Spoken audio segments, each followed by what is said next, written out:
lot of my weekends I spent at Meshchersky Park. Many visitors are surprised to learn that Moscow has beaches where you can swim and sunbathe. Meshchersky is especially popular because it combines a forest, walking trails and a lake in one place. So it feels like a quick escape from the city without actually leaving it.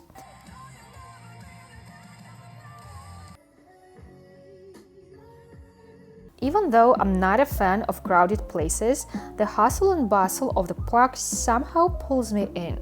Maybe because people here aren't rushing or running off to do something. They actually being active and just making the most of the nice weather. People here do exactly what you'd expect anywhere else. They meet friends, ride bikes, read books, and spend long evenings outdoors. I think these ordinary moments tell you just as much about Moscow as its famous landmarks. They show how everyday life in the city really feels like.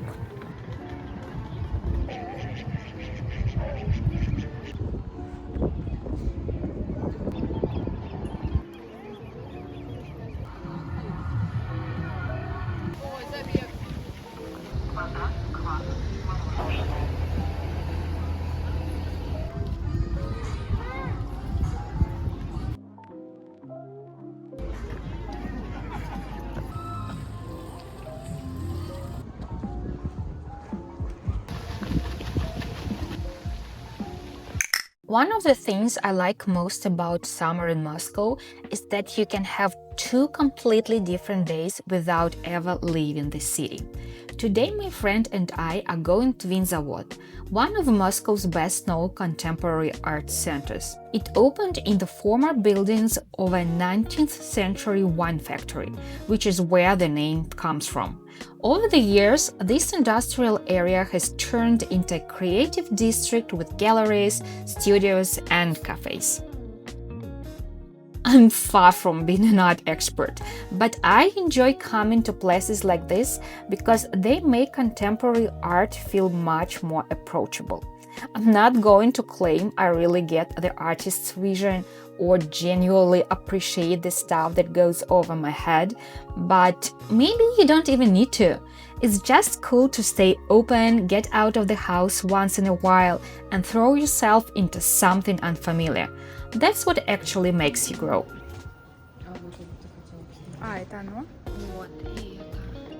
Recently, they opened 13 new exhibitions at Winzavod.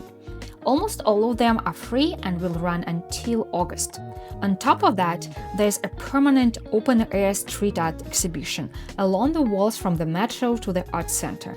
And honestly, even just that alone is worth the trip. The one that really stood out to me was an exhibition featuring paintings with Soviet cakes, candies, and other recognizable bits of our everyday life. It's part of a large new project by the artist.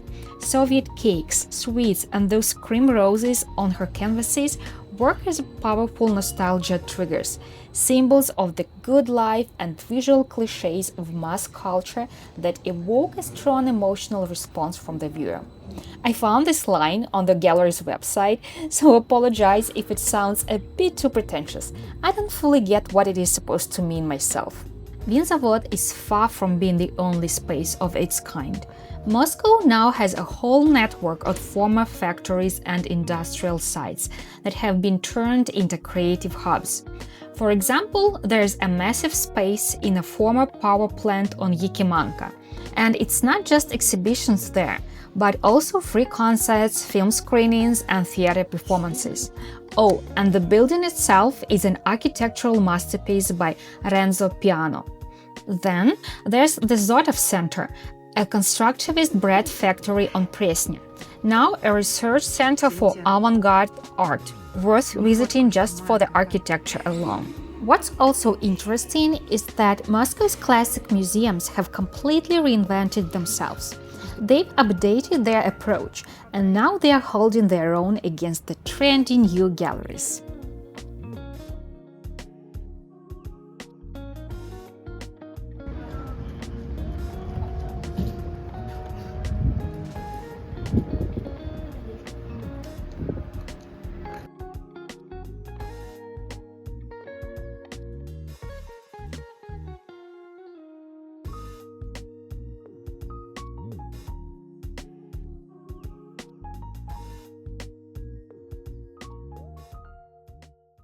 But our work and cultural exploration didn't end at the art center.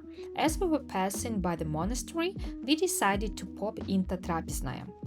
Trapezhnaya, or a refectory, is traditionally a dining hall for monks, but now there are also modern cafes open on monastery grounds. And you know what? I recently learned that this is actually a new trend.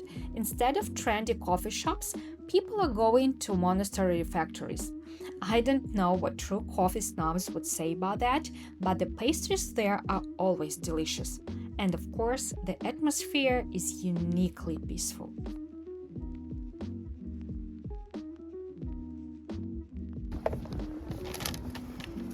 Разворачивай.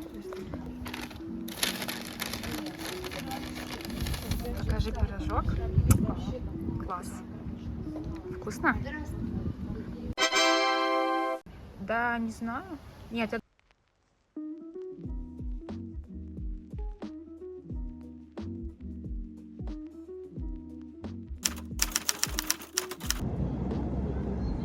But Meshchersky Park isn't the only beach, of course. Sometimes during the work week, I come to another park that's closer to home. It's a little quieter there.